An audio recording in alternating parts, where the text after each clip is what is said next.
একটা কবর থেকে লাশ উঠিয়ে আগুন দিয়ে পুড়িয়ে ফেলা হয়েছে। নুরুল হক, নুরুল পাগলা যার নাম, তিনি নিজেকে ইমাম মাহাদি দাবি করেছিলেন। এমনকি তিনি মৃত্যুবরণ করার পরে তার কবরের ওপরে কাবা ঘরের মতো ঘর তৈরি করে, কাবা ঘরের প্রতিকৃতি তৈরি করে ওই জায়গার ভেতরে প্রকাশ্য শিরক বিদআত শুরু করা হয়েছিল। আপনারা জীবন্ত অন্যায়কে বাধা দিতে পারেননি, আপনারা লাশকে উঠাই আগুন দিয়ে পুড়েছেন। এগুলো কাপুরুষ ছাড়া আর কিছু হতে পারে না। ও যখন বেঁচে ছিল ইমাম মাহদী দাবি করেছে, আপনার তো শক্তি থাকলে বেঁচে থাকা অবস্থায় আপনি তার মোকাবেলা করতেন। আপনি মরে গেলে তার লাশকে আগুন দিলেন। আর মিডিয়া সন্ত্রাস হলো মারাত্মক সন্ত্রাস। মিডিয়াতে প্রচার করা হচ্ছে যে মাজার ভেঙে দিয়েছে তৌহিদি জনতা। যেখানে গাঞ্জার আড্ডা হয়, একটা লাল কাপড় পেঁচিয়ে গাঞ্জার আসর বসানো হয়, এটা মাজার নয়, এটা হলো ভণ্ডদের আস্থানা। এগুলো ভেঙে দেওয়া আর প্রতিবাদ করা হলো ইমানের দাবি। মিডিয়াদের বলতেছে আমরা মাজার ভাঙি নাই, মাজারকে সম্মান করি। আপনাদের প্রচার করা দরকার ছিল যে ভণ্ড নুরুল পাগলার ওই ভণ্ড আস্থানা ভেঙে দেওয়া হয়েছে। গতকালকে আমরা দেখেছি বাংলাদেশে সেই রাজবাড়ী গোয়ালন্দতে একটা কবর থেকে লাশ উঠিয়ে আগুন দিয়ে পুড়িয়ে ফেলা হয়েছে। নুরুল হক, নুরুল পাগলা যার নাম, তিনি নিজেকে ইমাম মাহাদি দাবি করেছিলেন। এমনকি তিনি মৃত্যুবরণ করার পরে তার কবরের ওপরে কাবা ঘরের মতো ঘর তৈরি করে, কাবা ঘরের প্রতিকৃতি তৈরি করে ওই জায়গার ভেতরে প্রকাশ্য শিরক বিদআত শুরু করা হয়েছিল। ভালো করে বোঝার চেষ্টা করেন, শিরক এবং বিদআতের সঙ্গে ইমানদারদের কোনো আপোষ নেই। আমরা অবশ্যই শিরকের বিরুদ্ধে। তবে একজন মানুষ মরে যাওয়ার পরে তার লাশ কবর থেকে উঠাইয়া আগুন দিয়ে পুড়িয়ে ফেলা ইসলাম কখনো সমর্থন করে। শুধুমাত্র আবেগ দিয়ে চললে হবে না, আমাদের জ্ঞান রাখতে হবে ইসলাম সম্পর্কে। রাসূল করিম সাল্লাল্লাহু আলাইহি ওয়াসাল্লাম রাস্তায় দাঁড়িয়ে আছেন, একটা লাশ নিয়ে যাওয়া হচ্ছে। রসুল দাঁড়িয়ে গেলেন লাশের সম্মানে। এক সাহাবী বলেন, ইয়া রাসূলুল্লাহ, আপনি কেন দাঁড়িয়ে গেলেন? এটা তো ইহুদির লাশ, আপনি কেন লাশকে সম্মান করলেন? রসুল বলতেছেন, ও ইহুদি হোক, খ্রিস্টান হোক, যা হয় হোক, সে তো মানুষ। আমি মানুষের লাশ হিসেবে তাকে সম্মান করেছি। সে মারা গেছে, লাশের সঙ্গে কোনো শত্রুতা নাই। তার মানে রসুল আমাদের শিক্ষা দিয়ে গেছেন ইহুদির লাশকেও সম্মান করতে হবে। আর আপনি আমি আবেগের তাড়নায় যদি লাশ উঠাইয়া লাশ পুড়িয়ে ফেলি ইমানের জোশে, এর দ্বারা ইসলামের লাভ হবে না ক্ষতি হবে? লাভের চাইতে ক্ষতি বেশি হবে। পুরো পৃথিবী জানবে মুসলমান মানে উগ্র, এরা জঙ্গি, এরা সন্ত্রাসী। এই জন্য বলতে চাই, দিন পালন করার আগে দিনের যথার্থ জ্ঞান অর্জন করা আমাদের সকলের জন্য জরুরি। যদিও গতকালকে যাকে আগুনে পোড়া হয়েছে স্পষ্ট শিরক হয়েছে, এলাকার মানুষেরা জেলা প্রশাসককে বলেছেন, পুলিশকে বলেছেন, ডিসিকে বলেছেন, এসপিকে বলেছেন। প্রশাসন যদি আগেই ব্যবস্থা নিত এমন ঘটনা হয়তো বা ঘটতো না। তারপরও আমরা জনগণকে বলতে চাই, তৌহিদি জনতার নাম দিয়ে যারা এই কাজ করেছে, আপনারা জীবন্ত অন্যায়কে বাধা দিতে পারেননি, আপনারা লাশকে উঠাই আগুন দিয়ে পুড়েছেন। এগুলো কাপুরুষ ছাড়া আর কিছু হতে পারে না। কি মনে করেন আপনারা? ও যখন বেঁচে ছিল ইমাম মাহদী দাবি করেছে, আপনার তো শক্তি থাকলে বেঁচে থাকা অবস্থায় আপনি তার মোকাবেলা করতেন। আপনি মরে গেলে তার লাশকে আগুন দিলেন। আর মিডিয়া সন্ত্রাস হলো মারাত্মক সন্ত্রাস। মিডিয়াতে প্রচার করা হচ্ছে যে মাজার ভেঙে দিয়েছে তৌহিদি জনতা। ভালো করে বোঝেন, এটা একটা সন্ত্রাসী। তার কারণ মাজার হলো পবিত্র জায়গা, আমরা মাজারকে ভক্তি করি, ভালোবাসি। এই বাংলাদেশে যত হক্কানি পীরের মাজার আছে, বাংলাদেশের এমনও আবেগ মানুষ আছে যারা মাজারে গিয়ে সিজদা করে, এমন লোক আছে না নাই? যদিও এটা শিরক, তারপরে মাজারকে ভক্তি করে। কিন্তু সব জায়গাকে মাজার বলবেন না। যেখানে গাঞ্জার আড্ডা হয়, একটা লাল কাপড় পেঁচিয়ে গাঞ্জার আসর বসানো হয়, এটা মাজার নয়, এটা হলো ভণ্ডদের আস্থানা। এগুলো ভেঙে দেওয়া আর প্রতিবাদ করা হলো ইমানের দাবি। হকপন্থী মাজারকে আমরা সম্মান করব, তবে শিরকের আকড়াকে আমরা সমর্থন করতে পারি না। কিন্তু মিডিয়া প্রচার করলো মাজার ভাঙা হচ্ছে না। মিডিয়াদের বলতেছে আমরা মাজার ভাঙি নাই, মাজারকে সম্মান করি। আপনাদের প্রচার করা দরকার ছিল যে ভণ্ড নুরুল পাগলার ওই ভণ্ড আস্থানা ভেঙে দেওয়া হয়েছে। সেটা না বলে এরা বলছে মাজার ভেঙে দেওয়া হয়েছে। আসুন, আমি এই বিষয়টির দিকে আর যেতে চাই না। আপনাদের যে বিষয় বলতে চাই, আখিরাত কি, তার মানে বোঝা গেল শরীয়তের পূর্ণাঙ্গ বিধিবিধানের চাইতে প্রথমেই দিনের প্রতি অবিচল থাকার জন্য আগে ঈমান আকীদা পরিষ্কার হওয়া জরুরি। আমি যে বিষয়টা আপনাদের বুঝতে চাই, একটু অনুধাবন করার চেষ্টা করুন। নামাজ, রোজা, হজ, যাকাত যত বিধান আমরা পালন করি, সব বিধান আল্লাহ তাআলা নাজিল করেছেন মদিনার জিন্দেগিতে। কিন্তু মক্কার জিন্দেগিতে আল্লাহ তাআলা ঈমান এবং আকীদা শিক্ষা দিয়েছেন।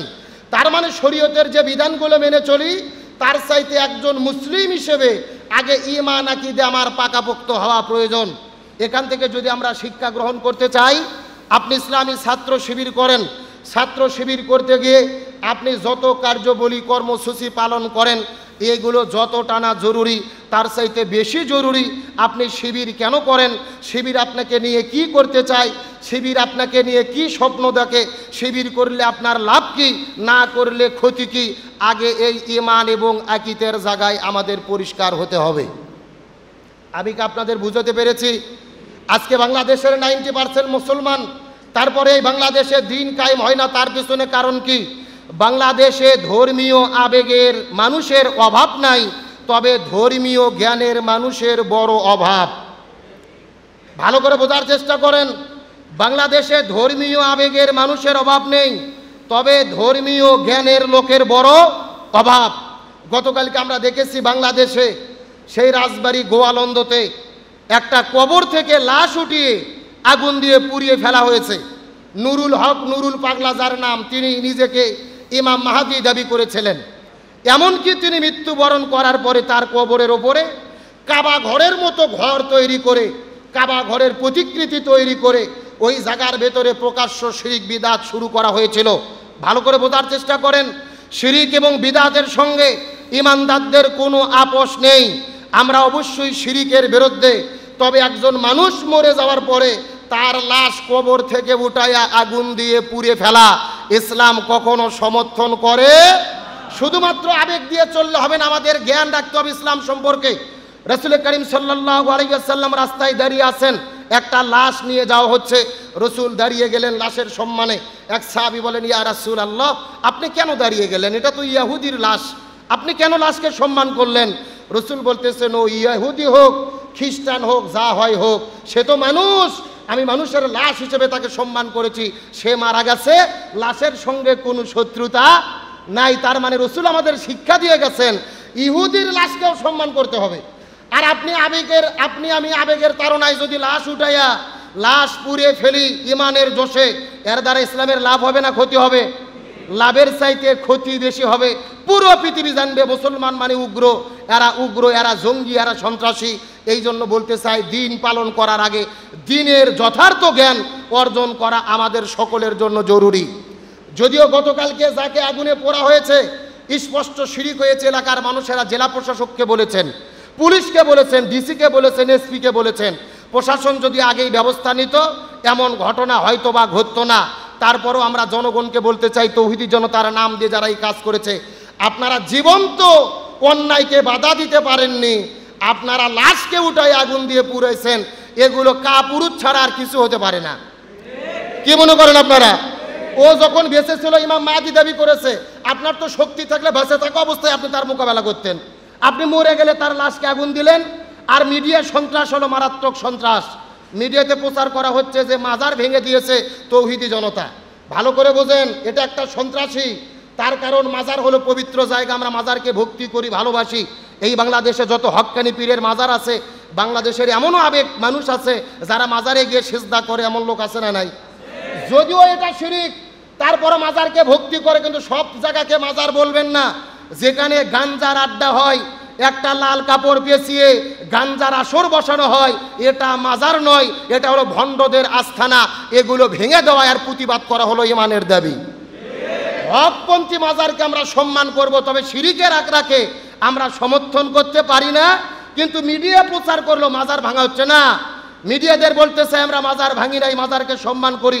আপনাদের প্রচার করা দরকার ছিল যে ভণ্ড নুরুল পাগলার ওই ভণ্ড আস্থানা ভেঙে দেওয়া হয়েছে, সেটা না বলে এরা বলছে মাজার ভেঙে দেওয়া হয়েছে। আসুন, আমি এই বিষয়টির দিকে আর যেতে চাই না। আপনাদের যে বিষয় বলতে চাই, আমরা যদি ইসলামী ছাত্র শিবির করতে চাই, যতটা না আমাদের কার্যবলী প্রয়োজন তার চাইতে বেশি প্রয়োজন ইসলামী সংগঠন ছাত্র শিবিরের যতগুলো বই রয়েছে সিলেবাসের, প্রত্যেকটা বই অধ্যয়ন করে শিবির কি করতে চায়, কেন করতে চায়, আপনাকে কোথায় নিয়ে যেতে চায়, এই বিষয়টি আগে পরিষ্কার হয়ে আমাদের ঈমান এবং আকীদা পরিষ্কার হওয়া জরুরি।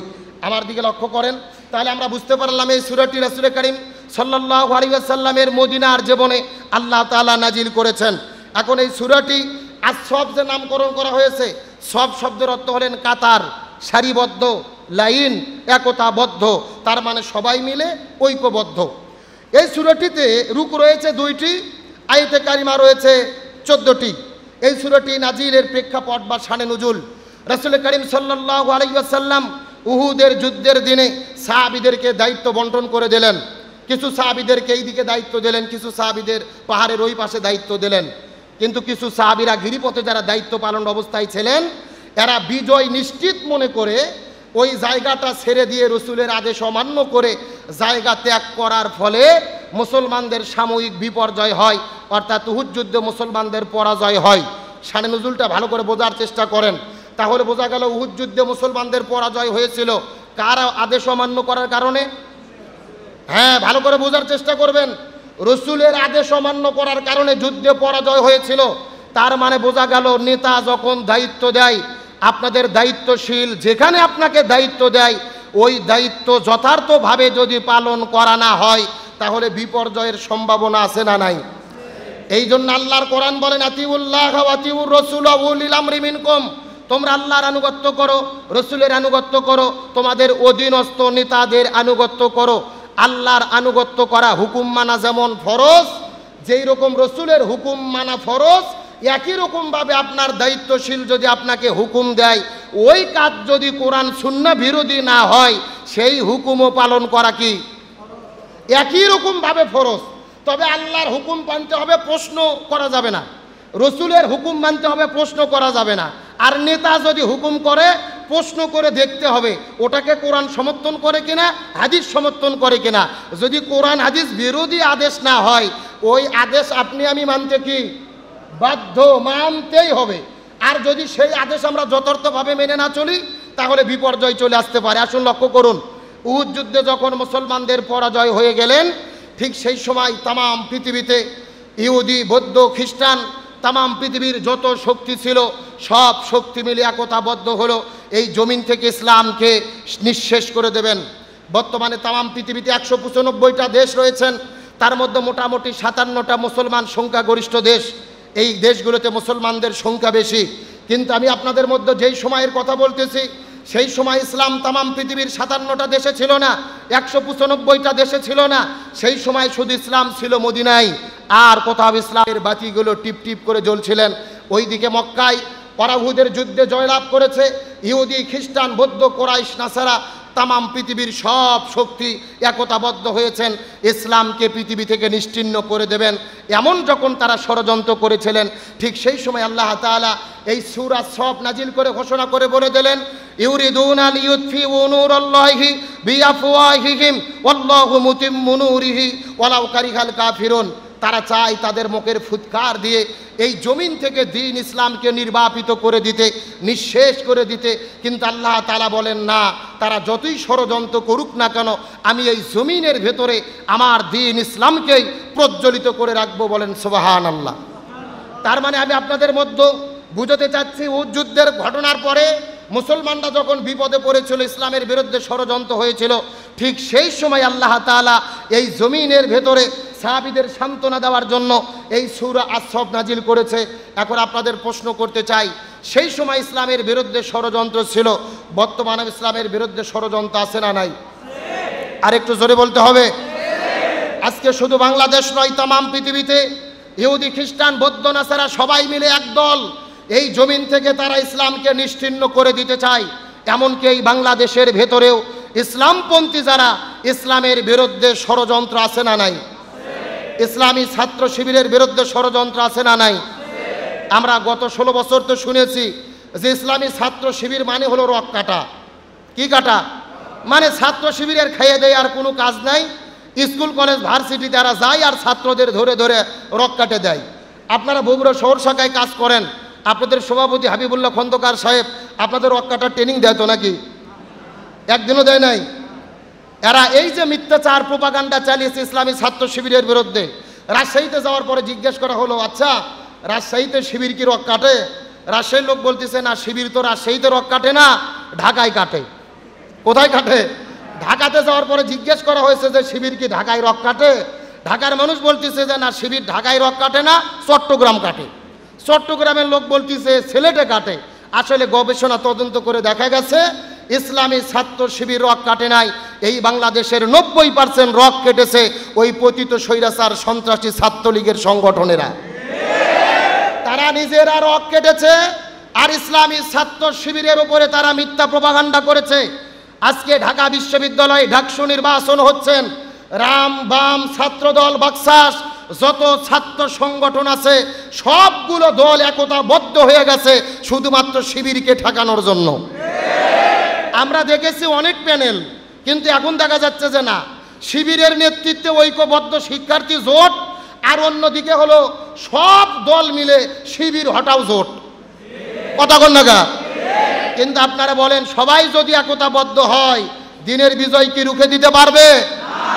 আমরা বলতে চাই, ছাত্রদল বাকশাস গণ অধিকার পরিষদ রাম বাম সাপ বিচ্ছু কুচে তারা তামাম বাংলাদেশ যদি একতাবদ্ধ হয়, আল্লাহ যদি দিনের বিজয় দান করে, কেউ ইসলামপন্থীদের বিজয় ঠেকাতে পারবে না ইনশাআল্লাহ। আমাদের প্রিয় ভাই সাদিক কায়েম এস এম ফরহাদ মানুষের অন্তর জয় করে নিয়েছেন ইসলামী ছাত্র শিবিরের আদর্শের মাধ্যমে, আলহামদুলিল্লাহ বলেন। আজকে আবিদ সাহেব হেঁটে যায় ভোট চাওয়ার জন্য, মহিলারা তাকে দেখে ভয়েতে পালিয়ে যায়, ভিডিও দেখছেন না? আর সাদিক কায়েম এস এম ফরহাদ ভাই যে দিক দিয়ে যায়, হাজারো শিক্ষার্থী হেমেলনের বাসিওয়ালার মতো তার পেছনে পেছনে ছোটে। তার মানে তারা নিজেদের পরাজয় নিশ্চিত ভেবেই ডাকসু নির্বাচন বানচালের ষড়যন্ত্র করেছে। তার কারণে এই ডাকসু নির্বাচন শুধু সাধারণ নির্বাচন নয়, ডাকসু নির্বাচনে যারা নির্বাচিত হয় তারাই দেশের নেতৃত্ব দেয়। এইবার ডাকসু নির্বাচনের মাধ্যমে বাংলাদেশের রাজনৈতিক দৃষ্টিভঙ্গি চেঞ্জ হয়ে যেতে পারে। সুতরাং আমরা আশা করি, বিশ্বাস করি, আল্লাহর কাছে দোয়া করি, ডাকসু নির্বাচনে শিবিরের বিজয়ের মাধ্যমে এই বাংলাদেশে ইসলামপন্থীদের বিজয়ের সূচনা হবে। কোনো ষড়যন্ত্র করে কোনো লাভ হবে? সারাটা দিন তারা মিডিয়ার সামনে শুধু বলে গুপ্ত শিবির। কি শিবির? মানে এরা যতবার গুপ্ত শিবির জিকির করে, এতবার যদি আল্লাহর নাম বলতো এরা আল্লাহর ওলি হয়ে যেত। এমনকি 2 দিন আগে দেখেছি ছাত্রদল কিছু মহিলা ভাড়া করে আনছে, দেখছেন আপনারা, শিবিরের বিরুদ্ধে তীব্র নিন্দা এবং প্রতিবাদ জানানোর জন্য। ওই মহিলা মাইক ধরে বলতেছে যে ছাত্রদল আগেও নারী নির্যাতনের পক্ষে ছিল, সামনেও নারী নির্যাতন চালিয়ে যাবে। শুনছেন না আপনারা? শুনছেন না? তার মানে বোঝা যায় ওয়ামাকারু ওয়ামাকার আল্লাহ আল্লাহু খায়রুল মাকিরিন। তারা ষড়যন্ত্র করে, আল্লাহ কৌশল অবলম্বন করে। কার কৌশল বিজয় হয়? আল্লাহ বলেছেন ইয়াকিদুনা কায়দা ওয়াকিদু কায়দা, তারাও কায়দা করে, আল্লাহরও কিছু কায়দা কৌশল। আর আমাদের বগুড়ার এলাকায় একটা কথা আছে, অন্যের জন্য গর্ত খুললে সেই গর্তে নিজেকেই। হযরতে মূসা আলাইহিস সালাম তাফসীরের মধ্যে ঘটনা এসেছে, মূসা আলাইহিস সালামের চরিত্রের বিরুদ্ধে কথা বলার জন্য কারুন একটা মহিলাকে ভাড়া করেছিল, যে তুমি যে বলবা যে মূসা আমার সঙ্গে জিনা ব্যভিচার করেছে। আল্লাহর কি খেলা, যেই মহিলাকে টাকাতে ভাড়া করেছে ও নিজেই যে বলতেছে যে মূসার মতো ভালো লোক আমি এই দেশের মধ্যে দেখি নাই। সুবহানাল্লাহ বলেন। তার মানে ওই ঘটনা যা, আর গতকালকে শিবিরকে অপপ্রচার করতে ভাড়া করে মহিলাকে নিয়ে গেছে, একই ঘটনা। তার মানে ওরা শিবিরকে কালার করতে গিয়ে নিজেরাই জাতির কাছে কালার হয়ে গেছে। এই জন্য বলতে চাই, ষড়যন্ত্র করে কোনো লাভ হবে না। সত্যের বিজয় কে দান করেন? আসেন, সময় কম, আমি আপনাদের ব্যাখ্যা দিতে পারবো না। আসলে মাহফিলে ওয়াজ করি 2 ঘন্টা 2.5 ঘন্টা, এখানে টাইম হলো 45 মিনিট। এজন্য বেশি ব্যাখ্যা নয়, আমি মূল কথাটা বলে যাওয়ার চেষ্টা করব। সামনে আমার আরেকটা প্রোগ্রাম আছে। তাহলে আমি এতক্ষণ পর্যন্ত বোঝানোর চেষ্টা করলাম, ইসলামের বিরুদ্ধে ষড়যন্ত্র অতীতেও হয়েছে, বর্তমানেও হচ্ছে, ভবিষ্যতেও। এখন আসেন এই সূরার মূল বক্তব্য আল্লাহ তাআলা কি বললেন। আল্লাহ তাআলা এই আয়াতের মধ্যে বলেন, হুয়াল্লাযী আরসালা রাসূলাহু বিল হুদা ওয়া দীনিল হাক্কি লিইযহিরাহু আলাদ দীনি কুল্লিহি ওয়ালাউ কারিহাল মুশরিকুন। আল্লাহ তাআলা বলতেছেন, আমি আমার রাসূলকে সত্য দিন এবং ইসলাম সহ এই পৃথিবীতে প্রেরণ করেছি, যাতে করে পৃথিবীর সমস্ত তন্ত্র মন্ত্রের উপরে ইসলামকে রাসূল বিজয় করতে পারে। তার মানে বোঝা গেল, রসুলের মূল মিশন এবং ভীষণ ছিল শুধু নামাজ নয়, শুধু হজ নয়, শুধু জাকাত নয়। রসুলের মূল কাজ ছিল এই জমিনের ভেতরে সমস্ত তন্ত্র মন্ত্রের ওপরে ইসলামকে বিজয়ী শক্তি হিসেবে প্রতিষ্ঠিত করা। এই বক্তব্য আল্লাহ তাআলা শুধু সূরা সফের 9 নম্বর আয়াতে বলে নাই, একই কথা আল্লাহ তাআলা কোরআনের 3 জায়গার মধ্যে বলেছে। সূরা তাওবার 33 নম্বর আয়াত, সূরা আল ফাতির 28 নম্বর আয়াত, সূরা সফের 9 নম্বর আয়াত, আল্লাহ 3 জায়গায় একই কথা বলেছেন, ওয়াল্লাযী আরসালা রাসূলাহু বিল হুদা ওয়া দীনিল হাক্কি লিইযহিরাহু আলা দ্বীনি কুল্লিহি ওয়ালাউ কারিহাল মুশরিকুন। রাসূলকে পাঠানোর মূল কারণ এই জমিনে দ্বীন বিজয় করা। এখন আপনাদের কাছে আমার প্রশ্ন, এই জমিনে দ্বীন বিজয় করা এটা কি শুধু রাসূলের দায়িত্ব ছিল নাকি সব নবী রাসূলের এই দায়িত্ব ছিল?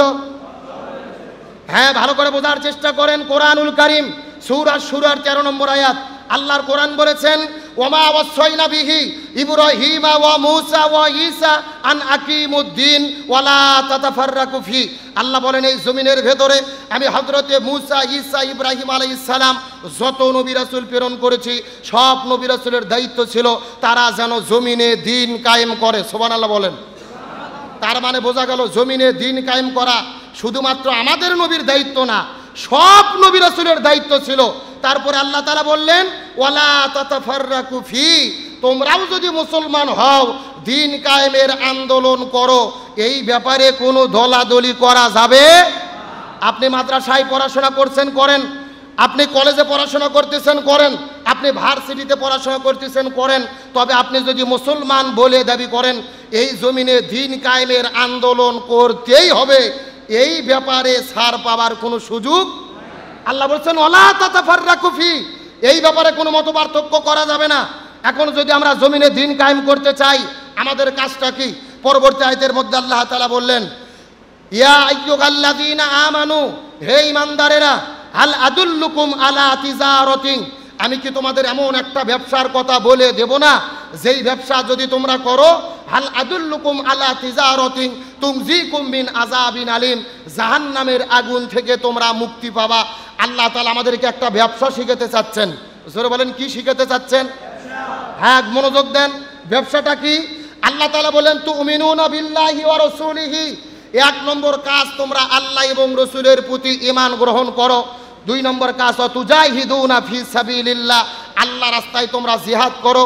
বিআমওয়ালিকুম ওয়া আনফুসিকুম, তোমাদের সম্পদ দ্বারা, তোমাদের জীবন দ্বারা।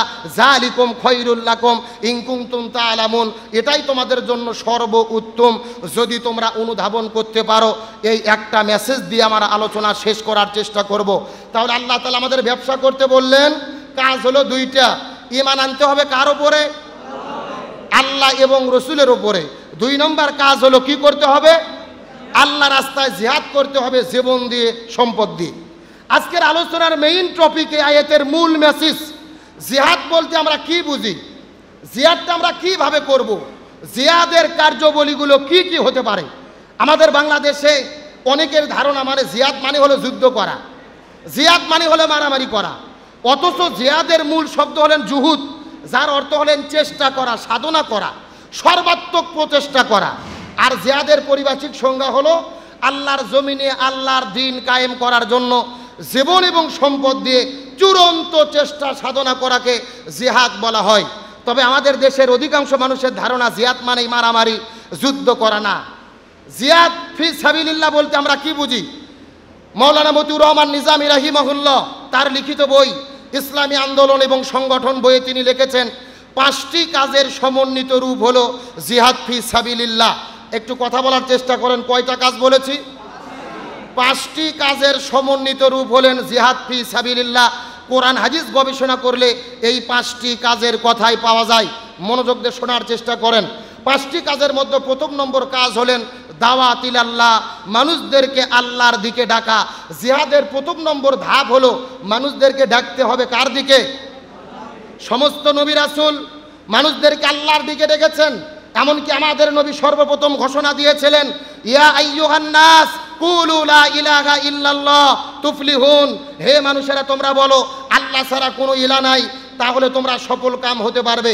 আল্লাহর কোরআন সূরা নাহল 125 নম্বর আয়াতের মধ্যে বলেন, উদউ ইলা সাবিলি রাব্বিকা বিল হিকমা ওয়াল মাউইযাতিল হাসানা, তোমরা মানুষদেরকে হিকমতের সহিত ডাকো। আল্লাহর কোরআন সূরা আল ইমরান 104 নম্বর আয়াতের মধ্যে বলেন, ওয়ালতাকুম মিনকুম উম্মাতুন ইয়াদউনা ইলাল খায়র ইয়ামুরুনা বিল মারুফ ওয়া ইয়ানহাউনা আনিল মুনকার, তোমাদের মধ্যে অবশ্যই একটা দল থাকতে হবে যারা মানুষদেরকে আল্লাহর দিকে ডাকবে, ভালো কাজের আদেশ করবে, অন্যায় কাজে নিষেধ করবে।